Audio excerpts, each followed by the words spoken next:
Bom dia, meu nome é Franco, eu coordeno um grupo chamado No Caminho do Autoconhecimento.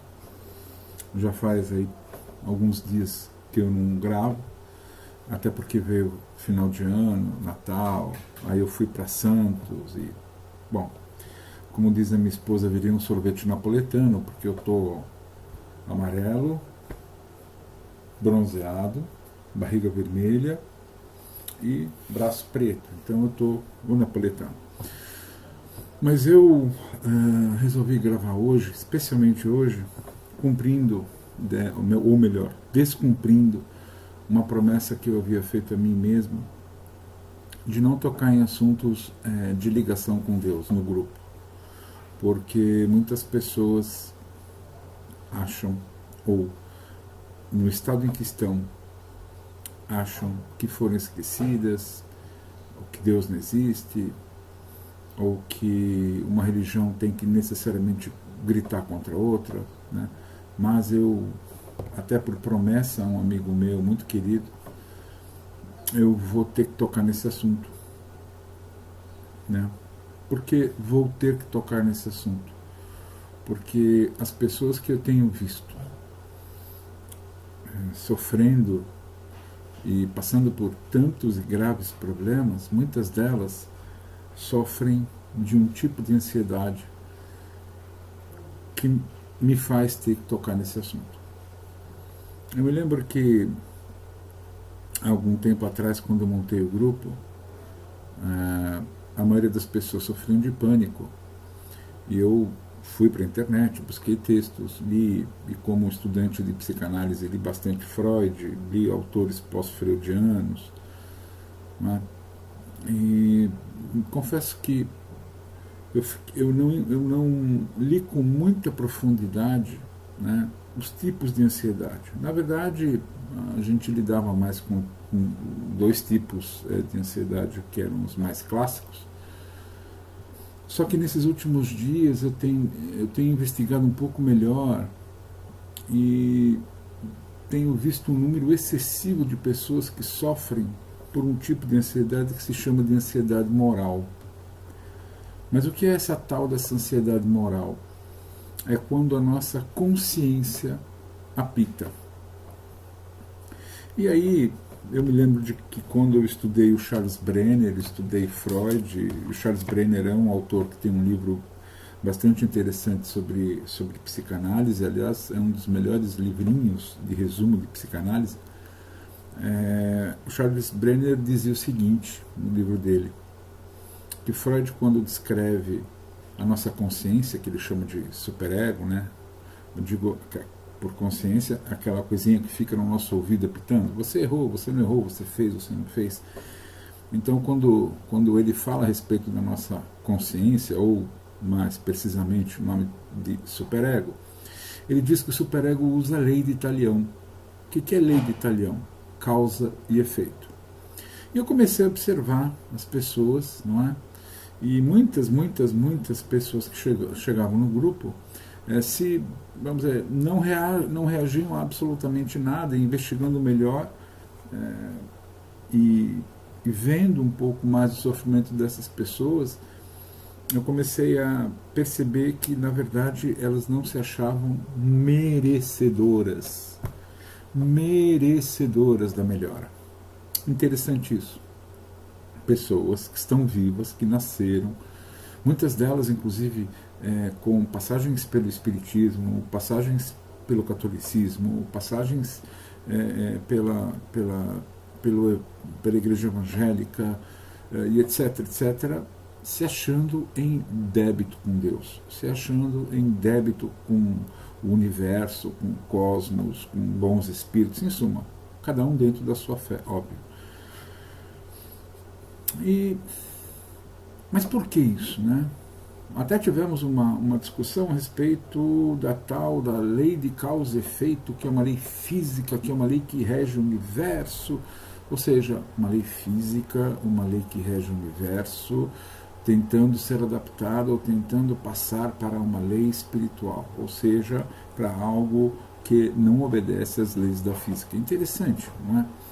E quando a gente vai estudando um pouco mais sobre a mente humana e a maneira como ela funciona, bits e bytes, certo e errado, dente por dente, olho por olho e assim por diante, a gente chega na extremíssima conclusão de que essas pessoas se autoacusam por coisas que elas fizeram, e essas coisas que elas fizeram simplesmente retiram toda e qualquer possibilidade de perdão para com elas mesmas. Olha que interessante. São pessoas que se acusam, são pessoas que acham, umas porque abandonaram os filhos, outras porque traíram seus maridos e suas esposas, outras porque bateram na mãe, outras porque bateram no pai, e assim por diante. Essas pessoas, elas se constrangem com elas mesmas.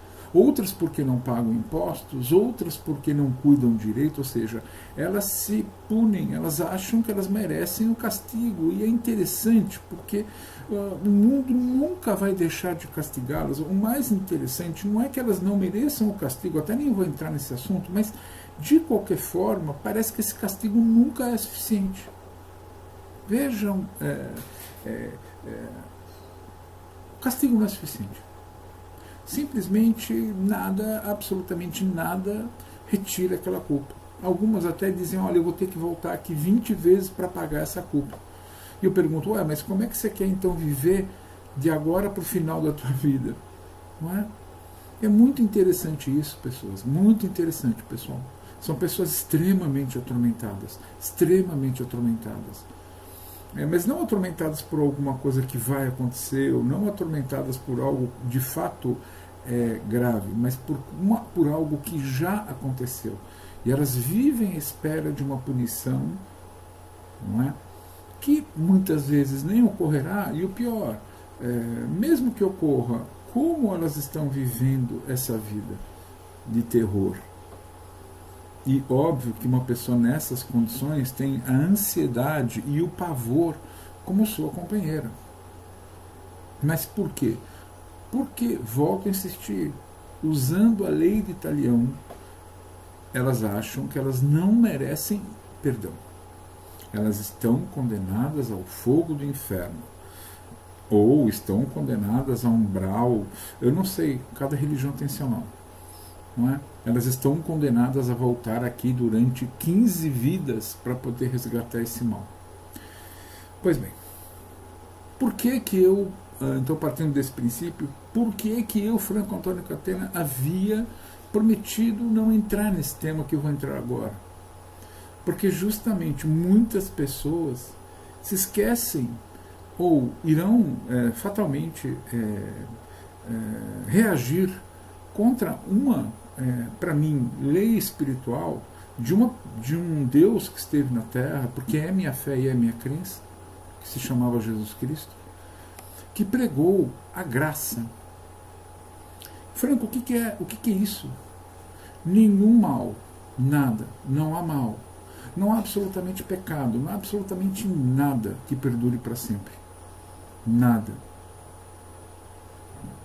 Jesus, quando encarna, Jesus, quando vem à Terra e morre, ele redime todo o mal.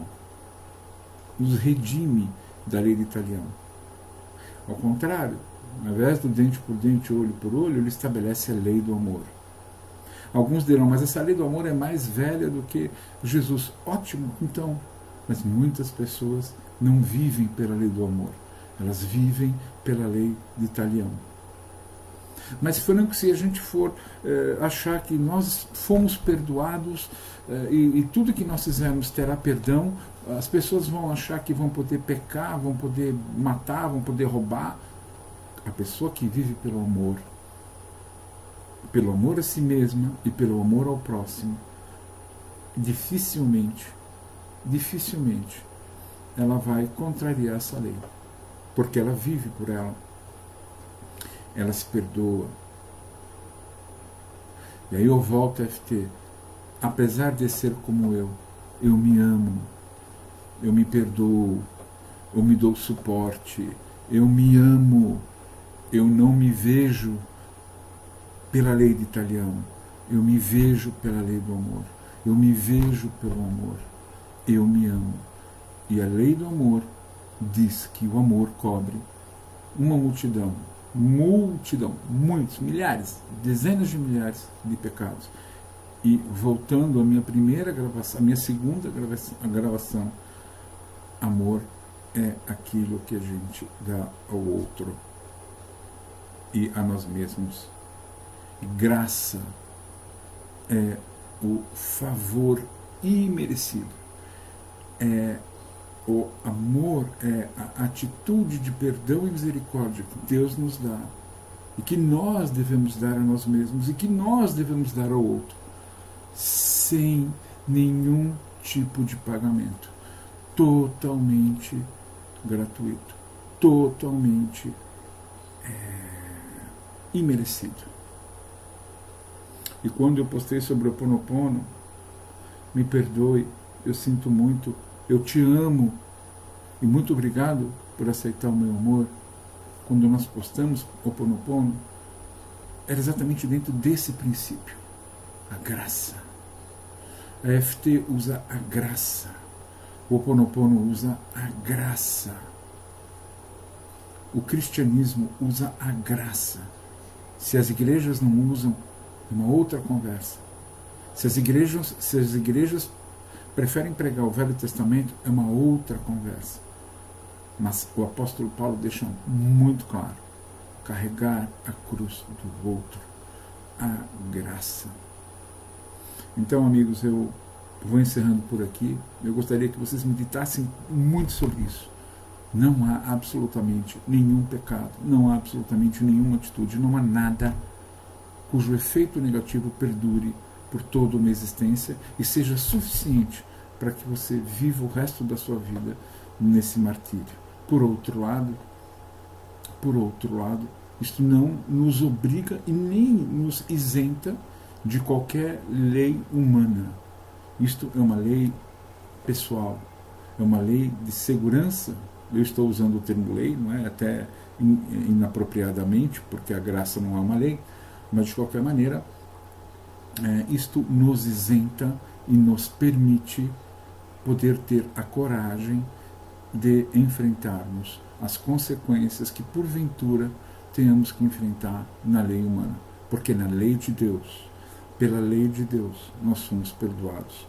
Pela lei de Deus, nós estamos livres e isentos de qualquer pecado. Muito obrigado, muita paz, e me desculpem aqueles que não participam da minha fé. Obrigado.